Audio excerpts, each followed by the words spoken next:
அந்த பார்ட்டிக்கு அனன்யாவை அஞ்சலி தான் வற்புறுத்தி அழைத்து வந்திருந்தார். ஒண்ணே ஒண்ணுதான். சரி ஓகே வேற கோக்காது குடிக்கிறியா? ஓகே சரி ஓகே. ஹோட்டலில் நடந்த பார்ட்டியில் கூல்ட்ரிங்க்ஸ் என்று போய் சொல்லி அனன்யாவிற்கு போதை மருந்தை கலந்து கொடுத்தது மட்டுமல்லாமல் மிதமிஞ்சிய போதையில் இருந்தவளை அவளைப் போலவே போதையில் இருந்த யாரோ ஒரு இளைஞனின் அறையில் கொண்டு போய் விட்டதும் அஞ்சலிதான்.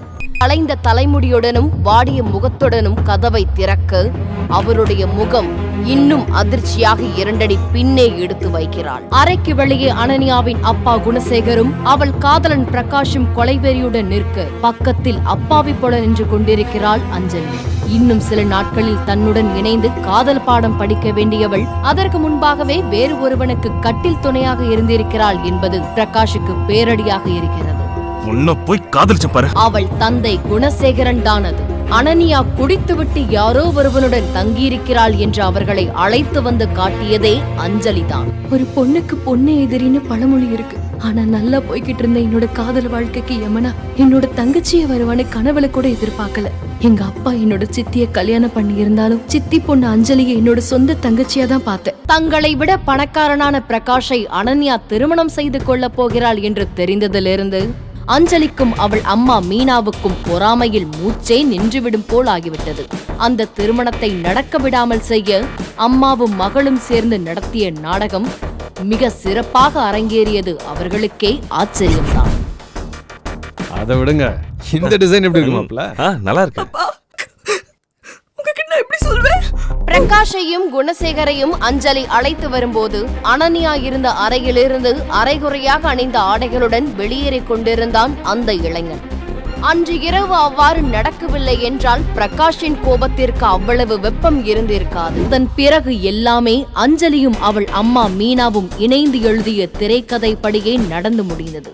காதலி துரோகம் செய்துவிட்டாள் என்று புலம்பி தெரிந்து கொண்டிருந்தவனை கொஞ்சம் கொஞ்சமாக தனக்குரியவனாக மாற்றத் தொடங்கினாள் அஞ்சலி. என்னால என் குடும்பத்துக்கு பெரிய அவமானமும் பிரகாஷ் குடும்பத்துக்கு பெரிய மன உளைச்சலோ வந்துருச்சுன்னு சொல்லி சொல்லி என் குடும்பமே என்னை காயப்படுத்திக்கிட்டே இருந்தாங்க. அப்பதான் என் அப்பா ஒரு முக்கியமான முடிவெடுத்தாரு. ஒரு நிமிஷம் அந்த வீட்டுல இருக்க கூடாது, கிளம்பு.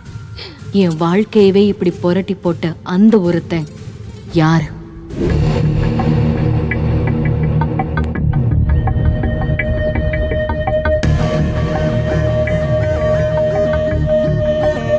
இதற்கிடையே அனன்யாவின் வாழ்க்கைக்குள் அழையா விருந்தாளியாக வந்தவன் தனக்கே தெரியாமல் தான் செய்துவிட்ட தவறை உணர்கிறான்.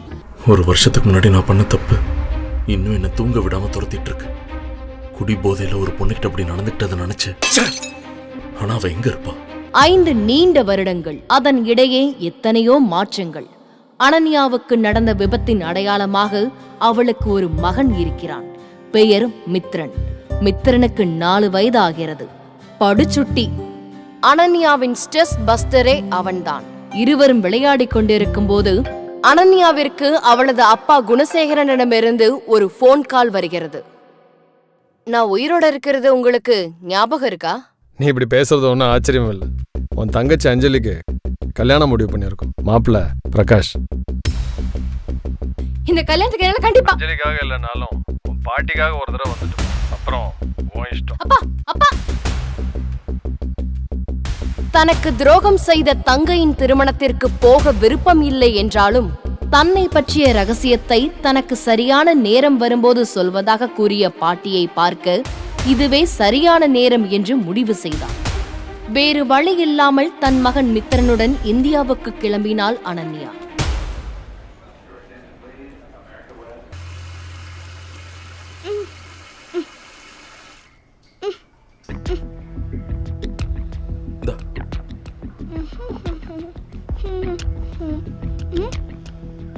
அப்பா. ஏய் நான்சென்ஸ். நான் உன் அப்பா கிடையாது. இல்ல நீங்க தான் என் அப்பா. ஐயோ சொன்னா கேளு, நான் உன் அப்பா கிடையாது. அப்பா ஏன் அப்பா இவ்வளவு நாளா என்னையும் எங்க அம்மாவையும் பார்க்க வரல? ஏய் விட்றா, சொன்னா கேளு, நான் உன் அப்பா கிடையாது. Sir sir sir sir sorry sir. சின்ன பையன் ஏதோ தெரியாம பண்ணிட்டான். Sorry sir, extremely sorry. மித்துக்குட்டி, வாட் இஸ் திஸ்? கம். ஏய் முடிஞ்சுதா உன் ட்ராமா? இந்த மாதிரி இமேஜ் ஸ்பாயில் பண்றதுக்கு உனக்கு எவ்வளவு காசு கொடுக்குறாங்க? இந்த மாதிரி ஆம்பளைங்க ரெஸ்ட் ரூம்க்குள்ள வர்றதா உன் வேலையா? What the gents toilet use பண்ணா பெரிய ஆம்பளையா? ஆம்பளைன்னா என்னன்னு தெரியுமா? ஒரு குழந்தை கிட்டயும் லேடிஸ் கிட்டயும் எப்படி பேசணும்னு உங்க வீட்ல சொல்லி தரல? முதல்ல உன் பையனுக்கு அப்பா யாருன்னு சொல்லி கொடு. இல்ல உனக்கே உன் பையனோட அப்பா யாருன்னு தெரியாதா? ஹே, கரெக்ட் தான். என் பையனோட அப்பா யாருன்னு எனக்கு தெரியாது. ஆனா என் பையனோட அப்பா நீ அவனோட அப்பா இல்லைன்னு மட்டும் அவன்கிட்ட சொல்லிடுறேன். வாமிது, ஒரு குழந்தை முன்னாடி போய் அவங்க அம்மாவை இப்படி தப்பா பேசிட்டனே. எப்படியாவது திரும்ப போய் அந்த குழந்தை முன்னாடி அவங்க அம்மா கிட்ட மன்னிப்பு கேட்கணும். சென்னை ஏர்போர்ட்டுக்கு வந்திறங்கிய அனன்யா தன் மகனுடன் வெளியே வருகிறாள்.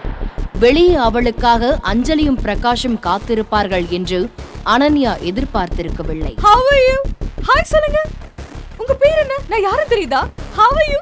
ரொம்ப அழகா. குழந்தை மேல இருந்த கையெடு. ஹே, நான் ஒண்ணு பார்க்க வரல, பாட்டியை பார்க்க தான் வந்தேன். அதுக்காக நீ ரொம்ப நல்லவ மாதிரி நடிக்காத. நான் என்னதான் அக்கான்னு சொல்லி போய் பாசமா பேசினாலும் நான் நடிக்கிறேன்னு சொல்லி என்ன ஹர்ட் பண்றா. நீ உன் மனசுல உன்னை பத்தி என்ன நினைச்சிட்டு இருக்க? கல்யாணமே ஆகாம ஒரு குழந்தையோட வந்து நின்னுட்டு இருக்க. உன்னை கம்பேர் பண்ணும்போது இவ 1000 மடங்கு பெட்டர். அவன் பேசிய வார்த்தைகளுக்கு அர்த்தம் புரியாவிட்டாலும் அந்த அங்கிள் அம்மாவை திட்டுகிறான் என்பது புரிய, அங்கிள் எங்க அம்மாவை திட்டினா நான் ஃபைட் பண்ணுவேன், எனக்கும் கராத்தே தெரியும். கொசு மாதிரி இருந்துட்டு ஃபைட் பண்ணுவாராமே. பொறுக்கிக்கு பிறந்தது பொறுக்கியா தானே இருக்கும். ஹே, என்னடா சொன்ன? என்ன தைரியம் இருந்தா ஏன் மேலேயே கை வைப்ப? அம்மாவை அடிக்க கூடாது. பெரியவங்க கிட்ட எப்படி பேசணும்னு சொல்லி தரலையா? யாரோ ஒரு பணக்காரன் அனன்யாவுக்கு ஆதரவாக வந்தது அவளுக்கு ஆச்சரியமாகவும் பொறாமையாகவும் இருந்தது. என் மகனுக்கு மேனஸ் நீ சொல்லித் தரியா? பசங்க கிட்டயும் லேடிஸ் கிட்டயும் எப்படி நடந்துக்கணும்னு சொல்லி தரல உங்க அம்மா? பிரகாஷ் நம்ம போலாம் ப்ளீஸ். நான் தான் கார் எடுத்துட்டு வரேன்னு சொன்னேன்ல, நீ ஏன் அதுக்குள்ள வந்த? வேணாம் ப்ளீஸ். தேவையில்லாம இவங்கிட்ட எல்லாம் ஏன் சண்டை போட்டு? வா போலாம். அப்பா, அம்மா அவங்களோட சண்டை போடல, அந்த அங்கிளும் ஆன்ட்டியும் தான் அம்மாவோட சண்டை போட்டாங்க. நான் பாத்துக்கிறேன். புன்னகையுடன் அவனை அணைத்துக் கொண்டு முன்னால் போக வேறு வழி இல்லாமல் அனன்யா அவன் பின்னால் போகிறாள். சித்தார்த் அனன்யாவையும் மித்திரனையும் கப்பல் போன்ற அவனது காரில் அழைத்துச் செல்வதை பார்த்த அஞ்சலியின் பொறாமை இன்னும் அதிகமாகிறது. அனன்யாவையும் அவ பெத்த அந்த குட்டி பிசாசியும் அவளோட அந்த பணக்கார புருஷன் வந்து ஏர்போர்ட்ல இருந்து கூட்டு போயிட்டான். அது அவனோட காஸ்ட்லி கார்ல, தெரியுமா? என்ன உளர்ற? ஆமா, அந்த குட்டி பிசாசு அந்த பணக்காரனை அப்பந்தான் கூப்பிட்டான். அப்பந்தானே கூப்பிட்டான். இதையெல்லாம் கேட்ட அமைதியாக உட்கார்ந்திருந்த சுதாகர் கோபமாக எழுந்தான். அப்பாவா? உட்காருங்க சுதாகர், உட்காருங்க. கையடுங்க சார். உங்க பெரிய பொண்ணு லண்டன்ல இருந்து வருவா, அவளை எனக்கு கட்டி வைக்கிறேன் அப்படி சொல்லிதானே என்ன கூப்பிட்டீங்க. இப்ப என்னடானா எவனோ ஒருத்தன் பணக்காரன்னு வந்தானா, அவனை இவ புருஷன்னாலா, அந்த சின்ன பையன் அவனை அப்பான்னானா, எல்லாம் கிளம்பி போயிட்டாங்களாம். நீங்க ஒன்றும் கவலைப்படாதீங்க. என் பெரிய பொண்ணு அனன்யாவை உங்களுக்கு கல்யாணம் பண்ணி வைக்க வேண்டியது என்னோட பொறுப்பு. பிரகாஷ், அந்த ஓடுகாலி அவ பாட்டியை பார்க்க தான் போயிருப்பா. ஐயோ, அந்த கிழவி அவளை பத்தின அந்த ரகசியத்தை எல்லாம் உளறிட்டா. அப்போ நம்ம கதி? அப்படியெல்லாம் சொல்லிட்டா அந்த கிழவிக்கு இந்த குணசேகரன் யாருன்னு ரொம்ப நல்லாவே தெரியும். அனன்யா அம்மாக்காரிக்கு நடந்தத அவளால சாகுற வரைக்கும் மறக்க முடியாது. அப்பப்போ கண்ணு முன்னாடி வந்து போகும்ல. நீங்க அங்க போய் அவகிட்ட சமாதானமா பேசி இங்க எப்படி அவளை கூப்பிட்டு வர முடியுமோ அப்படி கூப்பிட்டு வாங்க. மற்றதை நான் பாத்துக்கிறேன். பாட்டி வீட்டில் அனன்யாவையும் மித்திரனையும் இறக்கிவிட்டு சித்தார்த் கிளம்பி போகிறான். அனன்யாவின் அம்மாவை பெற்றவர்தான் இந்த பாட்டி. அனன்யா மீது அன்பும் அக்கறையும் கொண்டவர். ஆனால் அனன்யாவின் தந்தை குணசேகரை மீறி இவரால் ஒன்றும் செய்ய முடியாது. இருப்பினும் அனன்யா பற்றிய ரகசியத்தை அவளிடம் கூறிவிடலாம் என்ற முனைப்புடன் இருந்தார். பாட்டி, எப்படி இருக்கீங்க பாட்டி? ஆசீர்வாதம் பண்ணுங்க பாட்டி. ஏர்போர்ட்டில் நடந்ததையே மறந்து விட்டவர்களாக அனன்யாவிடம் வந்து தேனொழுக பேச அவர்களிடம் பேசவே அருவருப்பாக இருந்தது அவளுக்கு. எங்கக்கா ஹஸ்பண்ட் வரல? ஹஸ்பண்டா? பாட்டி அது வந்து ஆமா பாட்டி, அவங்க ஹஸ்பண்ட் ஏர்போர்ட்டுக்கு வந்து கூட்டு போனாங்க. ஏய் குட்டி பையா, உங்க அப்பா வந்தாரு இல்ல? பாட்டி கிட்ட சொல்லு. ஆமா பாட்டி, அப்பா வந்தாங்க. ஐயோ பாட்டி, அது வேற பிரச்சனை. எல்லாத்தையும் உங்ககிட்ட நான் அப்புறமா வந்து சொல்றேன். அவர் தானமா இப்ப உன்னை இங்க இறக்கி விட்டுட்டு போனாரு. ஐயோ பாட்டி, அவ நமக்கு எதுவுமே தெரியக்கூடாதுன்னு நினைக்கிறா. நம்ம எப்பவுமே அவளுக்கு நல்லது தானே நினைக்கிறோம். ஆனா அவ எப்ப பாரு நம்மளை பத்தி தப்பு தப்பா தான் புரிஞ்சுக்கிறா. என்னை பத்தி நீங்க தப்பு எடுத்துக்கிட்டாலும் பரவாயில்ல, ஆனா அப்பா என்ன தப்பு பண்ணாரு சொல்லுங்க? இவ இவ்வளோ வருஷம் கழிஞ்சு வராந்தானே இவளை பாக்குறதுக்காக வெயிட் பண்ணிட்டு இருக்காரு. கல்யாணத்தை பத்தி எல்லாம் சொல்ல வேணாம், ஆனா ஒரு வாட்டி வந்து அப்பா பார்க்கல. வாங்க, நம்ம வீட்டுக்கே போலாம். நீங்க வாங்க வாங்க. ரொம்ப நாள் பார்க்காததுனால எங்க அப்பாவுக்கு பாசம் அதிகமாக இருக்கலாம். கண்டிப்பா இது வரைக்கும் இருந்த பிரச்சனைகள் எல்லாம் சரியாகும்னு நம்பி நான் இவங்களோட போறேன். இனி என்ன மாதிரி விஷயங்கள் காத்துக்கிட்டு இருக்கும்னு எனக்கு தெரியாது. உனக்கு நல்ல வாழ்க்கை அமையக்கூடாதுன்னு தாண்டி இவ்வளோ பெரிய திட்டத்தை போட்ட. அதையும் மீறி நீ சந்தோஷமா இருந்துடுவியா?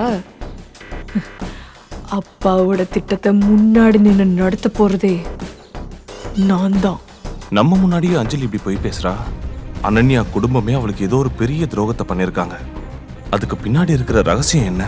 ஒருவேளை நான் தான் அனன்யாவை புரிஞ்சுக்காம பெரிய தப்பு பண்ணிட்டேனோ? இனிமே நடக்க போற எல்லா விஷயத்தையும் தெரிஞ்சுக்க இப்போவே பாக்கெட் எஃப்எம் டவுன்லோட் பண்ணி முழு கதையையும் கேளுங்க. லிங்க் டிஸ்கிரிப்ஷனில் கொடுக்கப்பட்டுள்ளது.